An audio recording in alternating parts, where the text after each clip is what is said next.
Aqui é o primeiro lugar que ela aparece.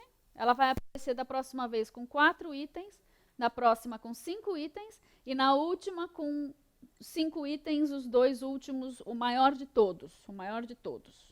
Presta atenção que a gente vai seguir isso ao longo da nossa leitura, que hoje não é leitura ainda.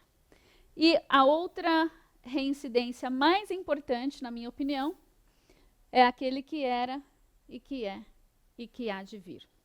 Eu não sei se vocês trouxeram aqui, se vocês trouxeram esse encarte aqui, você vai lembrar que tem um relâmpagozinho aí, esse é o lugar onde vão aparecer essa reincidência de texto, ok?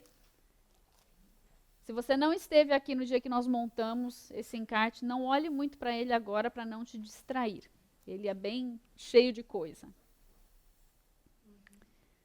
Vamos seguir então. Tivemos o capítulo 4, uma cena celestial, a sala do trono. E agora nós vamos chegar no capítulo 5. O capítulo 5 é o central, é a essência, é a chave do livro do Apocalipse. Tudo vai girar em torno desse bendito, maravilhoso capítulo 5. No tempo determinado por Deus, Jesus tomará o livro, o rolo, da mão do Pai, a fim de liberar o juízo da reta final dos últimos dias e estabelecer seu reinado sobre a terra. Esse é o momento em que Deus fala: poceiros, saiam, a terra é minha, vou limpar a terra. A minha casa foi invadida, a minha casa terrena foi invadida por poceiros, e eu agora, chegou o momento de colocá-los para fora. Eu agora tenho legalidade. Eu fiz o sistema, eu entrei dentro do sistema, e eu adquiri o direito de posse e de reconquista e de retomada de posse desta terra. Então, no capítulo 1, nós vimos uma revelação. No capítulo 2, nós vimos cartas. E a partir do capítulo 4, dessas cenas celestiais, e o capítulo 5, nós veremos que o restante do conteúdo do Apocalipse está aqui, nesse rolo. No que está escrito por fora, no que está escrito por dentro. E agora que eu vi que alguém rabiscou tudo por fora aqui. Só agora que eu vi. Vai ver, ele já foi me dado assim. Parece que ele foi escrito, olha que legal. Depois vou ver se dentro está escrito também. Ele está escrito por dentro e por fora, selado com 7 selos. Todos os eventos que seguem estão nos selos, e no que está escrito dentro, e no que está escrito fora. Tudo que vai ser desatado no Apocalipse tem a ver com esse livro. Logo, é importantíssimo nós entendermos o que acontece nesse capítulo 5. Deixa você aqui. Vamos lá. Temos, então, um rolo, um livro escrito por dentro e por fora, que está na mão do Pai.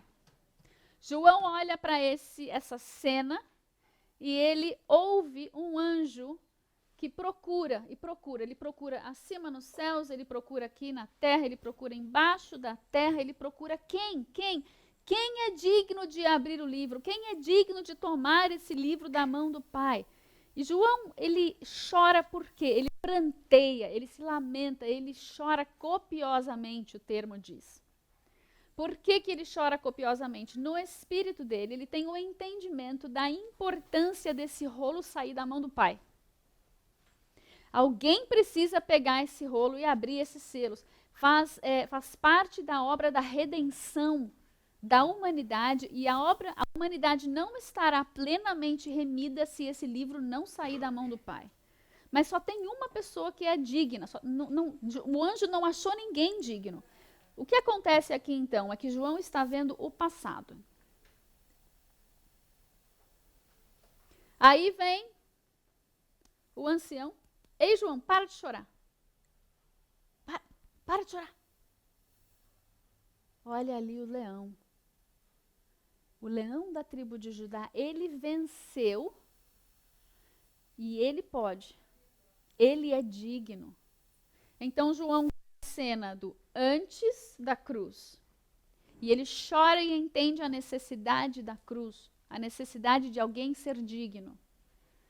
Aí o ancião mostra para ele que há um que é digno. O leão, porque ele abriu mão e ele se tornou o cordeiro. E então ele venceu. O leão abriu mão, se tornou o cordeiro e venceu. E nós? Estamos dispostos a abrir mão daquilo que é necessário para vencer? Porque a gente não se compara com Deus, lógico. A gente não tem como se comparar com a pessoa de Jesus. Mas porque ele veio e se colocou no nosso lugar, ele sabe exatamente o que nós passamos.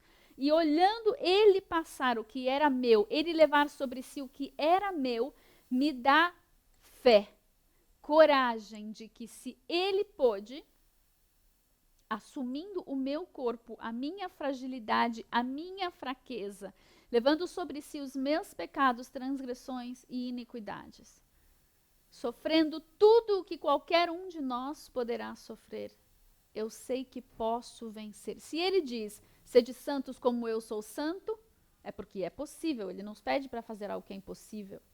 Se ele diz, sede retos, sede corretos, sede justos, sede amorosos, misericordiosos, então é porque nós podemos ser de santos como eu sou santo. É possível, essa jornada é possível, mas eu preciso estar disposta a abrir mão, a dar um passo de cada vez, deixar Deus me mostrar o que Ele quer tratar, deixar Ele tratar, ter coragem de deixá-lo tratar. Tratamento com Deus é para os corajosos.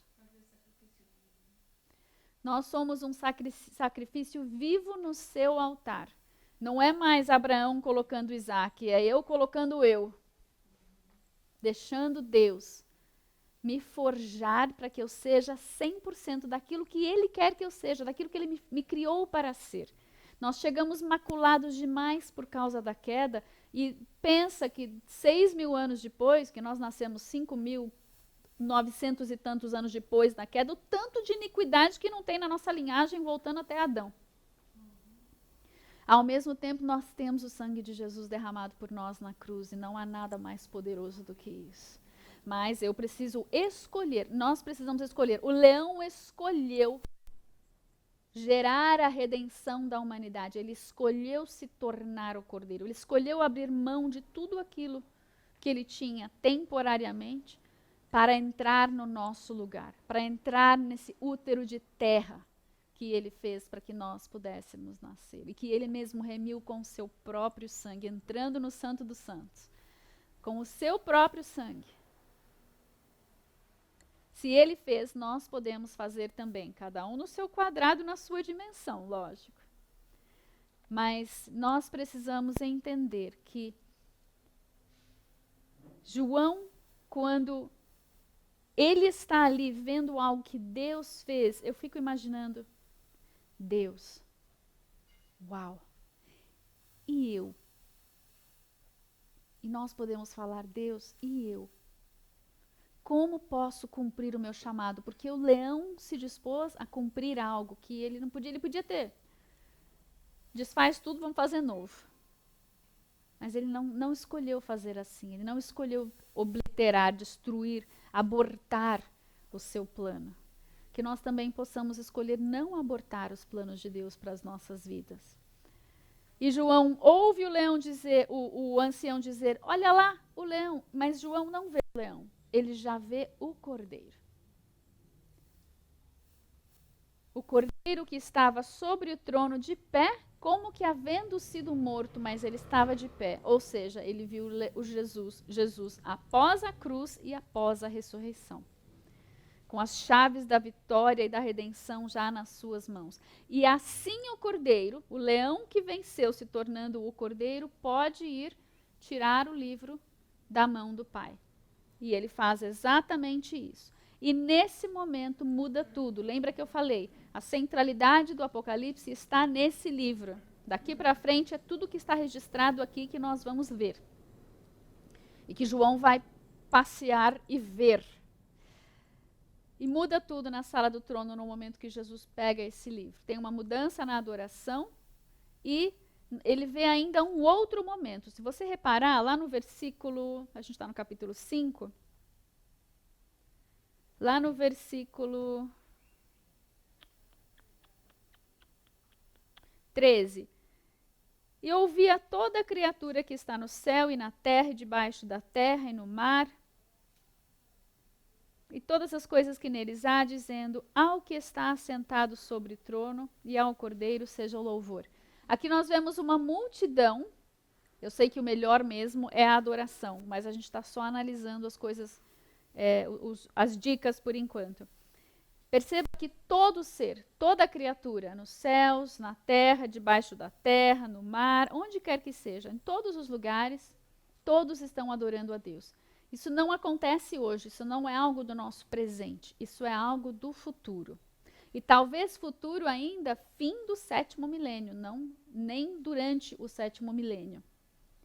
Ok? Mas é uma peculiaridade, uma coisa para a gente prestar atenção aqui. E logo temos aí o passado, o presente e o futuro, a centralidade do livro, e uma reincidência, tribo, língua, povo e nação. Ali no versículo 9, cantavam um cântico dizendo: digno és de tomar o livro e de abrir os seus selos, porque foste morto e com o teu sangue compraste para Deus homens de toda tribo, língua, povo e nação. Diga assim: Deus, o Senhor comprou para ti a minha família. Deus, o Senhor comprou para ti o meu Brasil. O Senhor comprou para ti, Deus, para si mesmo. O Senhor comprou os meus vizinhos. O Senhor comprou os meus colegas na escola. O Senhor comprou os meus colegas de trabalho. O Senhor comprou todas essas pessoas que eu conheço nas ruas. O Senhor comprou a Austrália. O Senhor comprou para si a Nova Zelândia. O Senhor comprou para si Israel. O Senhor comprou com o seu sangue. Deus, mostra-nos como interceder para que essas vidas de fato digam sim para ti, para que essas nações digam sim para ti, em nome de Jesus. O Senhor comprou até os nossos inimigos. Ser humano. O Senhor comprou até aqueles que nos perseguem, que lutam para destruir a nossa nação, que lutam para destruir as nossas vidas e famílias. O Senhor os comprou, Deus. Que a tua misericórdia que se renovou nesta manhã sobre nós também, se renovou sobre eles, possa alcançá-los. E Espírito Santo, que o Senhor possa, que eles possam te ouvir, que eles possam te ver, e que os seus olhos sejam abertos, e seus ouvidos sejam abertos, e seu coração seja afado, Deus, seja quebrantado para receber as sementes da tua graça, do teu amor, da tua bondade, da tua salvação, da tua redenção, em nome de Jesus. Amém? Amém. Thank you, Jesus. Thank you, Jesus. Eu vou ter que arranjar um tangedor quando nós entrarmos no capítulo 4, no capítulo 5, para a gente poder fazer o estudo do texto e adorar e entrar nas dimensões ao mesmo tempo. Já pensou que delícia? Ah, Deus maravilhoso. Muito bem.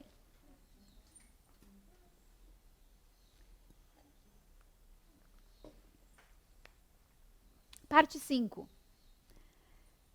É o livro quase todo aqui, do capítulo 6 até o capítulo 9.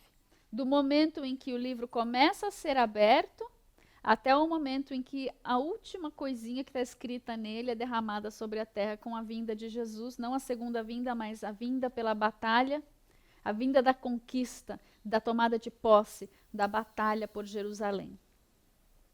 Quando ele vem com os seus santos. Na segunda vinda ele vem para buscar os seus santos.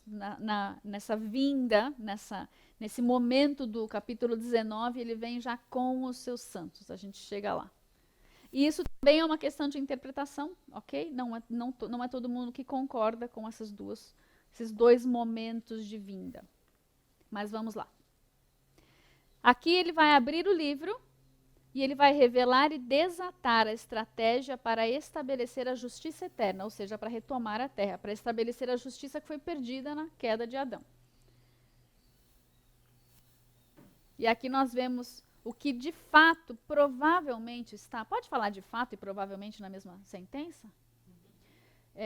O que possivelmente, o que possivelmente, agora a gente vai entrar dentro, o que são possivelmente os 7 anos, ok? Também não é consenso comum, mas eu creio que os 7 anos estão aqui, todos dentro do livro. Tem gente que crê que esses selos estão antes dos 7 anos. Tranquilo, não tem problema. Isso não é um absoluto. Quando nós estudamos a escatologia, existem algumas coisas que são absolutos do tempo e na cronologia, e a gente vai apontar esses, ok? Vocês que estão aqui já conhecem as cronologias, muitas delas, né?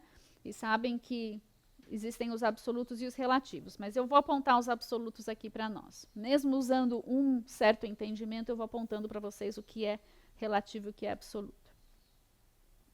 Capítulo 6. Jesus abre 6 do total de 7 selos que fecham o rolo do livro do juízo. O rolo do livro. O rolo é o livro. O livro do juízo. Sobre o império das trevas, ok? Mas eu acho que eu preciso mudar isso daqui, essa nomenclatura. Não estou muito feliz com ela. E aqui, na verdade, Deus vai liberar, ele está permitindo que as trevas possam alcançar o transbordar da iniquidade. Ele está permitindo certas coisas.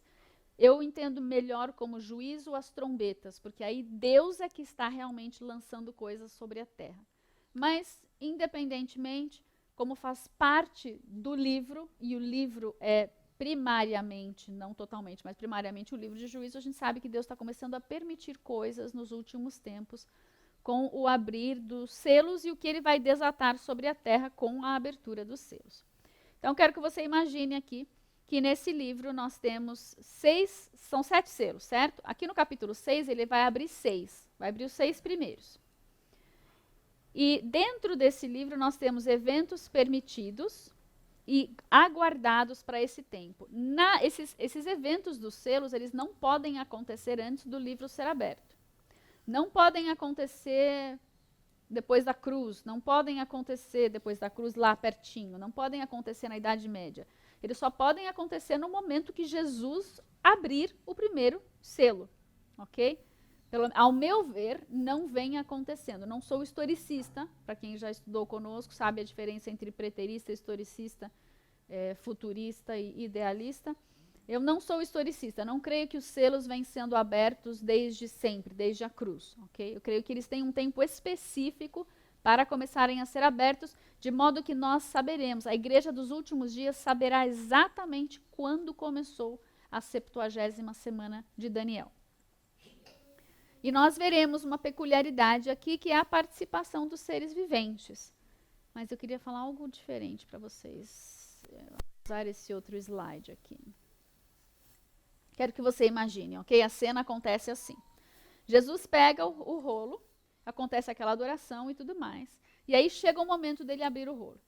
E ele abre o primeiro selo. No que ele abre o primeiro selo, muda tudo no céu. Os 4 seres viventes que estavam aqui, santo, santo, santo, santo, santo, santo, santo, santo, nunca se cansavam de dizer santo, santo, santo, um deles vai parar. E ele vai participar desse movimento que vai acontecer, que é interdimensional, vai acontecer em 2 dimensões, na dimensão do espírito e na dimensão terrena. E então, esse ser vivente para, Jesus abre.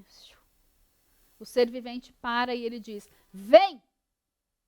Ele chama um evento. Vem na dimensão do espírito um cavaleiro num cavalo branco. Ele tem uma certa aparência, uma certa... ele vem com coisas, né? Aliás, eu quero que vocês percebam isso quando vocês estiverem lendo o livro, que tem pessoas que recebem alguma coisa e tem pessoas ou seres que vêm com alguma coisa, ok? E esse cavaleiro do cavalo branco, ele tem um arco, mas ele recebe uma coroa. O arco é dele. A coroa lhe é dada, a autoridade lhe é dada. E se vocês se lembram, coroa tem várias, né? Tem a coroa do vencedor, a Stéphanos, e tem a coroa diadema, que é a coroa da realeza. Esse cavaleiro, ele recebe uma coroa de vencedor e ele vem vencendo e para vencer. Agora imagina, Ele vem na dimensão do espírito, é algo real e literal na dimensão do espírito.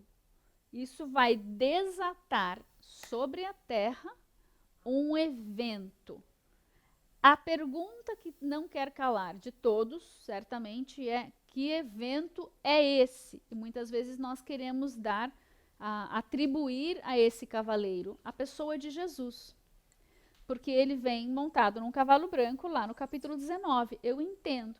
Mas nós precisamos olhar a identidade de todos esses cavaleiros e as obras que eles realizam, para nós não misturarmos Jesus num momento em que não é dele ainda.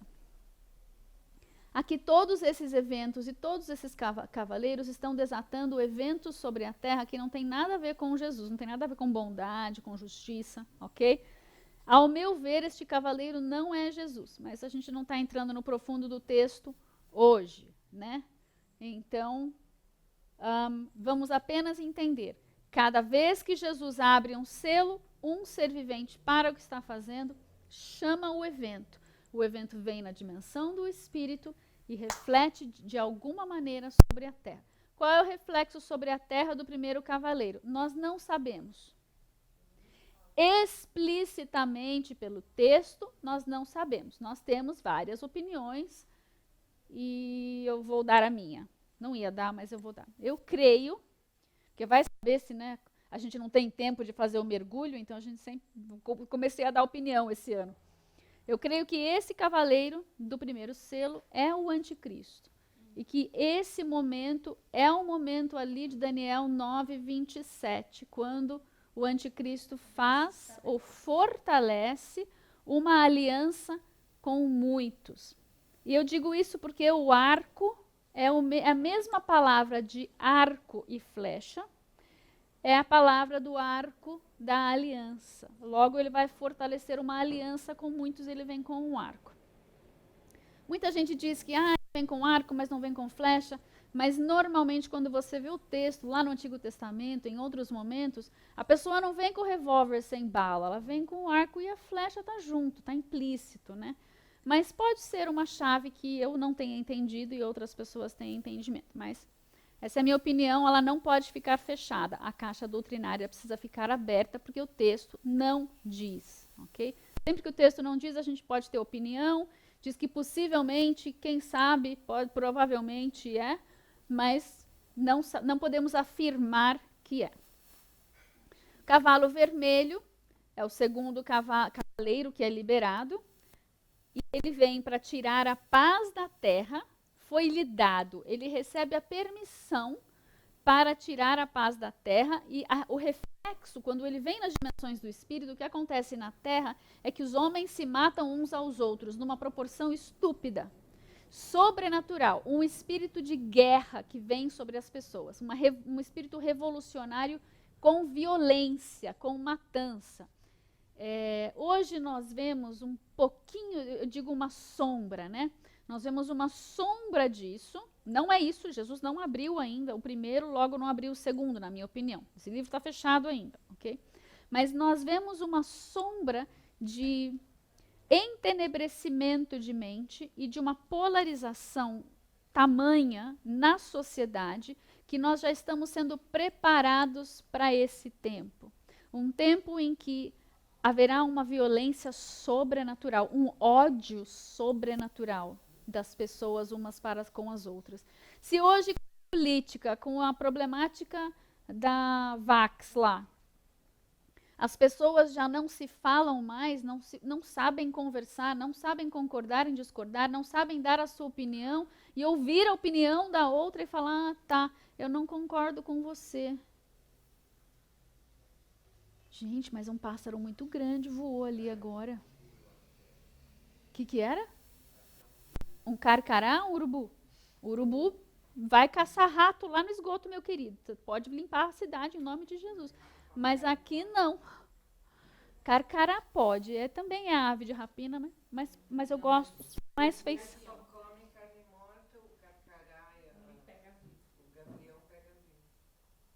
Se precisar caçar alguma coisa viva aqui na dimensão do espírito, pode, tá? Em nome de Jesus.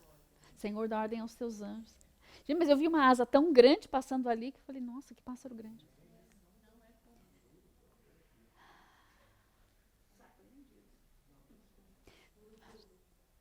Gente, eu acho urubu maravilhoso, porque sem urubu a gente morria com todas as enfermidades e viroses e etc. dos animais mortos, que, né? Então eles comem, eles limpam a terra para nós. Eles têm um propósito, glória a Deus.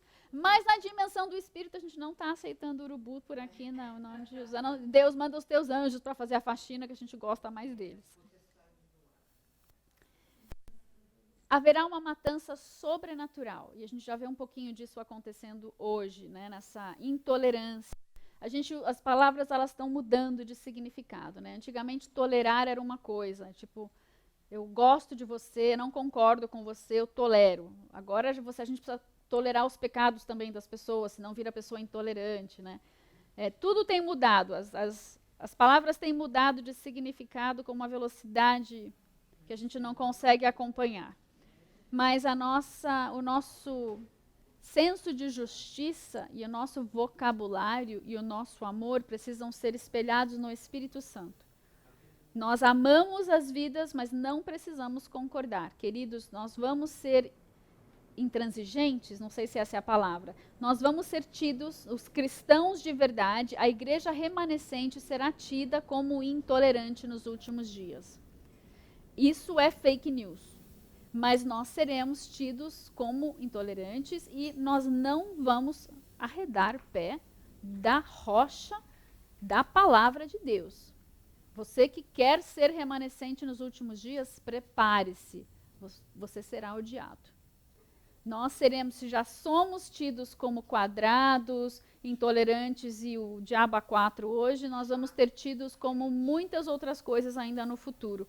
Mas a palavra de Deus, ela não muda. Deus não muda. Nós podemos mudar um pouquinho o vocabulário, mas saiba, vai chegar uma hora que não vai ter como mudar nada. Você vai ter de se posicionar firmemente naquilo que você crê ao preço, ao custo da sua vida, talvez. Cavaleiro Preto, ele é liberado. Perceba que há uma ordem. Nós não podemos nos esquecer, no Apocalipse, há uma ordem.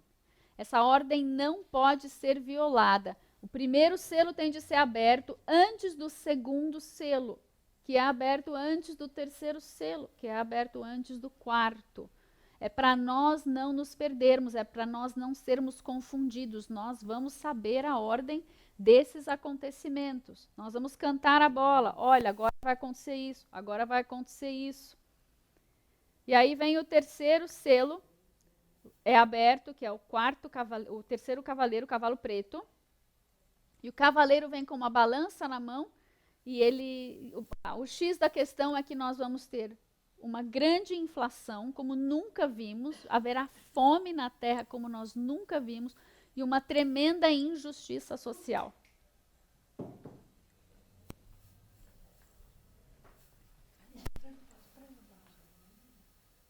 Urubu, eu te abençoo para você ir cumprir o seu chamado. É um o quê? Pássaro grande, eu te abençoo para ir cumprir o seu chamado. Não faz cocô no negócio da mamãe aí, por favor, em nome de Jesus. É um que tem um rabo grande, né? Não é um carcará, não, é maior. Não é. São muitas as emoções, gente. São muitas as emoções. Quando a gente vem assistir seminário aqui, são muitas as emoções. É um urubu.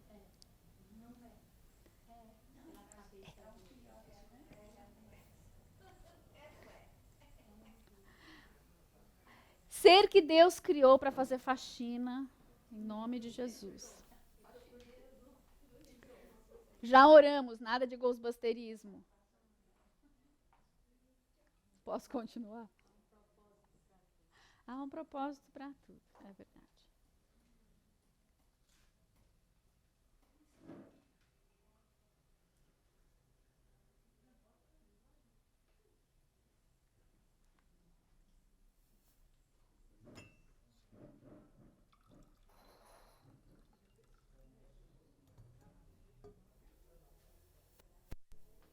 pessoal que está online dispersou tudo aqui. Dá 3 segundos que a gente já volta.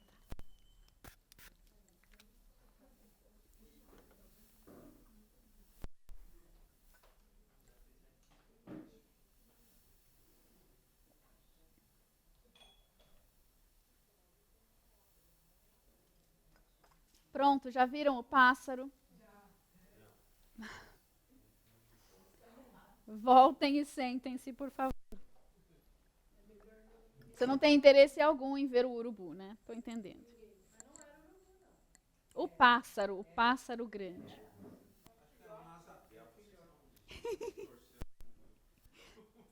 Disseram aqui que foi uma asa delta, colorida, preta. Ok, gente, vou voltar aqui, ok? Façam o que vocês querem fazer aí, mas me ouçam. Haverá então, seguido, eu vou falar dentro da minha opinião, em seguida da aliança que o anticristo faz com muitos, haverá muita guerra. Não é todo mundo que vai estar a favor desse cidadão. O mundo vai convulsionar. Sendo ele ou não o motivo disso, o cavalo branco é seguido do vermelho, haverá uma grande matança sobre a terra. Seguida dessa grande matança, vem uma grande fome, uma grande injustiça social. O que normalmente acontece. Por exemplo, depois da Primeira Grande Guerra, houve muita fome. Depois da Segunda Grande Guerra, houve muita fome. Em qualquer nação que tem guerra, a fome segue a guerra, porque você para de cultivar e produzir para poder guerrear. E quando a sua casa é destruída, você vai procurar qualquer outra coisa de sobrevivência. Mas você não está cultivando mais, você não está mais trabalhando e produzindo. Você entra no módulo sobrevivência. Se o Estado não tem como te sustentar, vai todo mundo para a pobreza. E não tem Estado que consegue sustentar uma guerra muito longa. Então, o país empobrece automaticamente. Agora, isso vai ser algo que eu creio que é generalizado, não é só algo ali para a região de Israel ou do Oriente Médio. Eu acho que isso vai se espalhar pela terra.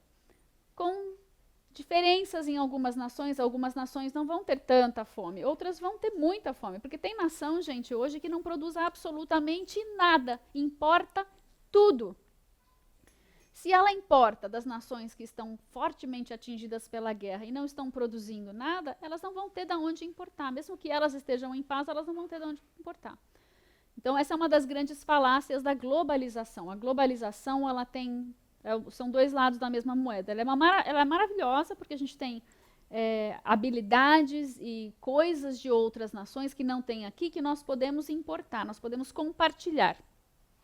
Ao mesmo tempo, muitas nações deixaram de produzir pensando que sempre teriam dessa outra fonte. E hoje nós começamos a ver que só tem uma nação no mundo que tem tudo. Bem-vindos ao celeiro brasileiro. A gente só precisa agora, não vem, tem gente que está falando não vem não, fica aí onde você está, não gosta do Brasil, nem vem. Fica na fila direito, não vem aí. Espera a sua vez. A gente só precisa aprender a produzir alguns componentes eletrônicos que só Taiwan produz, né? E a cultivar a nossa própria terra, extrair o nosso nióbio, cultivar as nossas riquezas de forma a não destruí-las por completo. Mas eu acho que a gente já tem essa tecnologia hoje, né? A gente só precisa expulsar os poceiros que nos impedem de fazê-lo. Fica a dica. E então, é um resultado natural da guerra, a fome, mas há um 4º cavaleiro que será liberado. Esse cavaleiro é verde, anota aí na sua Bíblia, ele é verde, ele não é amarelo. A palavra que João usa é a palavra, que eu não vou lembrar agora em grego, mas ela é usada para erva verde, árvore verde, folha verde, cavalo verde. Mas não tem cavalo verde na terra, mas na dimensão do espírito tem, meu querido, você já foi lá. Tem coisas bem diferentes, tem seres viventes que têm 4, 6 asas cheias de olhos, né? São criaturas diferentes, não se preocupe, Deus sabe o que faz. Ele usou a cor de forma proposital. Tudo que João escreveu, ele escreveu com um propósito, com uma intencionalidade, simplesmente escrever tudo que Deus mandou. A inspiração do Espírito Santo. Ele não viu e ficou procurando palavras. Cara, não sei o que, que é isso. É um tanque de guerra. Não tem tanque. Que palavra que eu uso aqui? Não se preocupe, isso não aconteceu. Eu sei que as pessoas querem portar a modernidade para algo que João viu e não soube descrever. Saiba que Deus é Deus, sabe exatamente o que ia acontecer nos últimos dias e deu as exatas palavras para João para que nós não fôssemos confundidos. Quando nós aplicamos algo moderno no que João está vendo, é que nós atrapalhamos o processo. A gente quer alegorizar demais da conta. Não precisa alegorizar tanto, fica no físico. A visão é espiritual e literal. No espírito. Aqui na terra ela vai se refletir como o quê? Mais morte, mais fome, acrescentando pestilências. Ele vai acrescentar mais pandemia, muito pior do que o que a gente viu agora. E vai acrescentar ainda, os animais da terra vão enlouquecer, vão atacar o homem.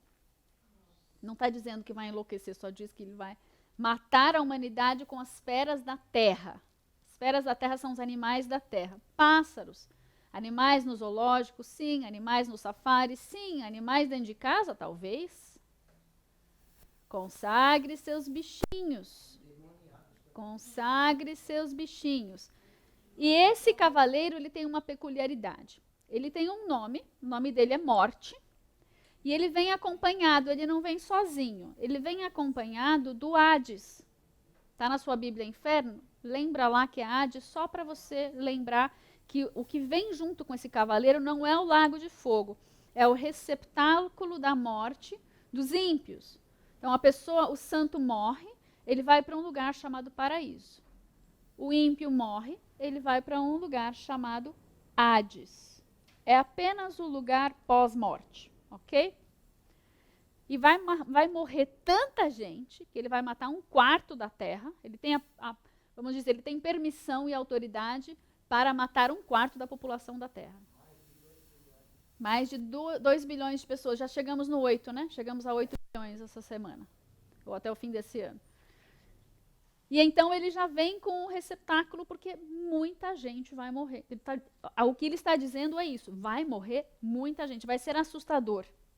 Nós nunca vimos algo desse porte na história da humanidade, mesmo porque nós nunca tivemos tanta gente, né, na face da Terra. Felizes ficarão os depopuladores, né, os que querem depopular a Terra, querem matar o povo a qualquer custo, seja matando os bebezinhos no ventre, seja pela eutanásia. Se não me engano, no Canadá passou já a lei da eutanásia. E não é só para idosos. Na Austrália, capaz, porque a Canadá, Austrália e Nova Zelândia são, acho que, os maiores campos de teste do mundo.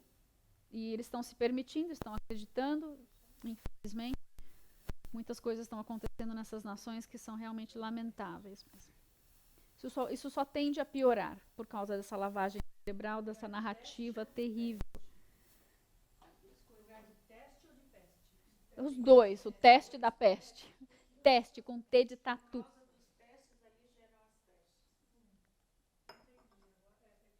Campo de teste, campo de testar, de experimentar.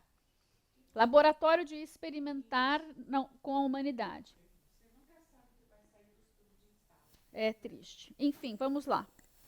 Quais são as peculiaridades desse capítulo 6? Os selos, que são eventos em várias dimensões, eles são literais, nas 2 dimensões, e são alegóricos, porque eles têm uma interpretação, e eles são, então, sim, entenderam, né? E aqui ele está fora de ordem, mas eu gostei dessa imagem aqui. Mesmo que ele esteja fora de ordem. Muito bem feitinha, né? Tenebrosa. Olha o cavaleiro, o terceiro ali da... eles não colocaram o receptáculo, né, do Hades junto, para a gente ver como é que será que eles iam colocar, né, o companheiro vindo junto com a bacia. Esse é o quarto, é. Esse é o que, a morte que vem com o Hades. Eles estão fora de ordem. Nada diz que quando um é liberado, ele é recolhido antes do próximo. Na verdade, ele provavelmente continua, né? Então você desata, o anticristo desata lá, desatou. Ele desata, ele é desatado, ele tem a permissão para entrar em cena, vamos dizer. Porque pensem nisso, gente, está tudo na mão de quem? Quem que está liberando tudo? Jesus. O juízo é liberado por Jesus. Ele abre o selo e permite o anticristo, vamos dizer, fazer o que ele precisa fazer, o que ele quer fazer. Jesus é que permite liberar esse espírito de violência. Ele que permite acontecer a fome. Ele permite essas pestes, pestilências e etc. Deus permite. E o tempo é para isso. E é curto. É curto. Na sua misericórdia, tudo está sendo bem curtinho.